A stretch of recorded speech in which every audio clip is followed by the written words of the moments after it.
It's Wednesday morning, June 29th. My name's Juan Brown. You're watching the Blanco Lirio Channel 930 this morning with a quick update on the Rice's fire near Grass Valley, California. It's now a little over 800 acres, and it is going into a second day of burning.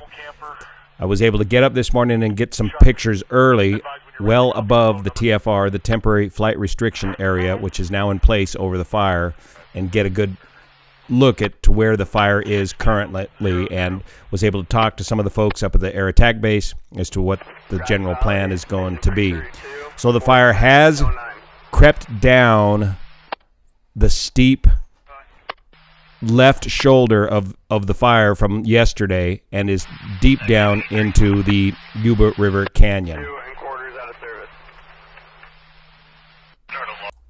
This fire started yesterday as a structure fire here near Rice's Crossing here in Nevada County and quickly grew to several hundred acres and is currently at 820 acres.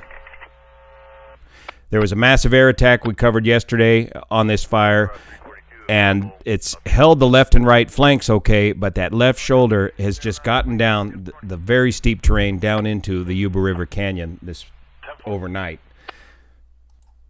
Evacuation areas this morning remain similar to yesterday. Here's the two mandatory evacuation areas near French Corral and Birchville and Sweetland up to Highway 49, and then we got the evacuation warning areas near Millhouse Ranch and approaching North San Juan area.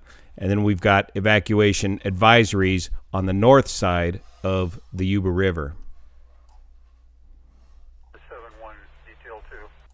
So where this fire is located is in western Nevada County near Rice's Crossing, near the South Yuba River State Park. By the way, the Bridgeport Historical Monument is just fine, as this fire is located over the ridge from the Bridgeport Bridge and located north or behind of French Corral in this general area here, up on top of the ridge. But overnight, this fire came over this left shoulder area and back down this very, very steep terrain and is now down in here near Raleigh's Point. Now here's a picture of a map from yesterday with the different divisions that were working the fire from the CAL FIRE GIS website, but it's up here near the head and the left and right shoulders is where the area of concern is today, as this fire is now down in the canyon ahead of this. So we got a general cooling trend with the weather coming up, and every evening on these rather normal conditions, we have the diurnal breeze where the breeze comes down the canyon. This is the current condition on windy.com, 9 a.m. And then as the day progresses, the winds will shift to a more standard westerly up canyon, upstream direction. So the concern is for this fire to not escape to the north of the Yuba River. If it escapes to the north of the Yuba River, that's going to put the communities of Oregon House and Dobbins threatened. Or if the fire continues to go up the Yuba River Canyon, that's going to continue to threaten North San Juan.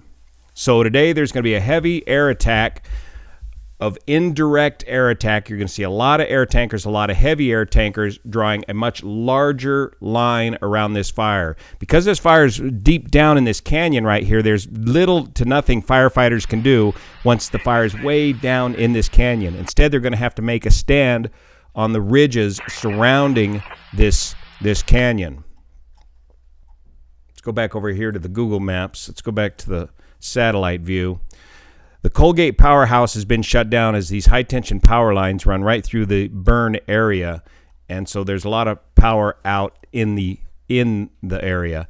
And they've got contingency lines, bulldozer lines, drawn up and around here, but now they're going to have to back up, and let's go 3D.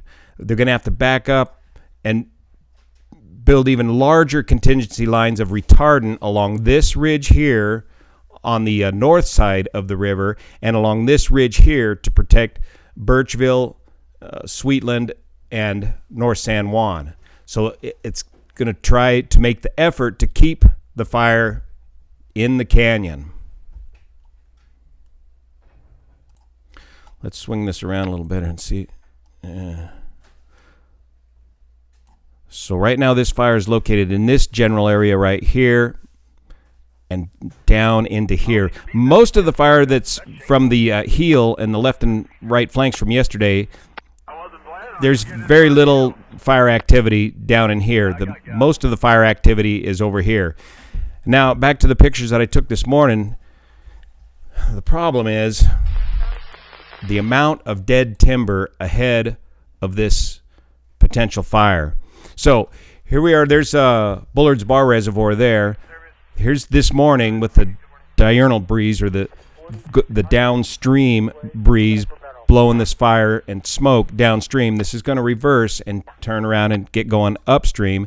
And upstream and up out of this canyon is a lot of dead timber. There's the Bridgeport Bridge is fine. This fire is back behind the Bridgeport Bridge. When we say Bridgeport, California, this is what we're talking about. Not Bridgeport in Eastern California, but this historic covered bridge. It was just recently restored.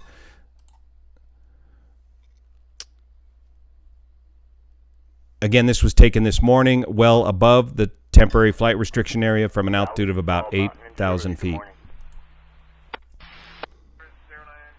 So the concern is this fire either escaping out to the north of the Yuba River Canyon this way or blasting up the Yuba River Canyon this way. So if it goes to the north, that's headed towards Dobbins area, Organ House. And if it goes up the canyon, that's headed towards the North San Juan area. But just very steep and rugged terrain. There's nothing you can do about it down there. You got to make a stand up here, and so you've got already the power lines make a pretty good fire break themselves, and of course the power's been turned off to those lines. And then these ridge tops up here make a pretty good stand. So this is where you'll probably see a lot of your heavy air tanker activity today. So it'll be an indirect attack. They can't get down in this canyon safely and put the fire out, and that's not the whole idea of retardant, the aerial attack. The aerial attack is to draw some retardant lines and then be backed up by ground crews once those lines are established. So Air Attack 230 is overhead right now, and he's eyeballing this and coming up with a plan, and he's planning ahead for the direction shift in the wind change as what's going to happen this afternoon. And here you can see the right flank of the fire where they did a good job keeping it contained along those flanking lines yesterday. But they just couldn't get it to stop from rolling down this steep terrain here. And often when you get into this steep terrain like this, burning debris will just roll down the mountain, and it'll just keep the fire spreading down the mountain like that. This is shot from about over the North San Juan area, looking to the west, looking downstream. And again, look at these stands, massive stands of dead timber that have never been dealt with. And there's a bigger picture view, Bullards Bar Dam right here, Sutter Buttes off in the distance looking out to the west with the fire working its way down the Yuba River Canyon area. North San Juan located right about here.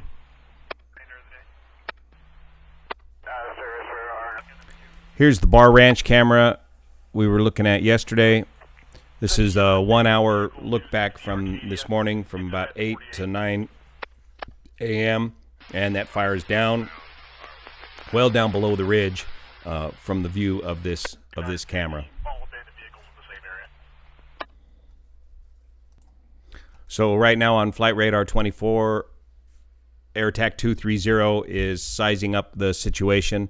They've got several helicopters working the situation. The helicopters can do direct attack down in those canyons and put out hot spots, but fixed-wing aircraft, there's very little that the fixed-wing aircraft can do deep down in that canyon. Here's what the TFR, temporary flight restriction area, looks like. It's surface to 7,500 feet, valid for 60 days, though it'll go away once the need for the TFR goes away. And it is tangential to the Beale Air Force Base airspace and TFR for their unmanned flights out of Beale. That would be your Global Hawk sort of operations. So if you're in the affected area, pay very close attention to what's going on with this fire. Pay close attention to the Zone Haven evacuation maps. Don't wait if this thing gets going. Hopefully, the change in weather here to a more cooler pattern will mellow this fire out, but we just don't know at this time as we roll into day 2. Another great source is on Facebook here. Cal Fire NEU does a good job of updating this page. You'll see their briefings on here as they get their GIS mapping available. It'll become available here, and here's the most recent update as of 7 a.m. this morning. 769 acres, 0% containment. 4 structures destroyed, so they got 4 now, and there are 520 structures threatened. So pay close attention if you're in the local area here. Thanks so much for your support of this channel, especially the folks over on Patreon that make this content possible. See you here.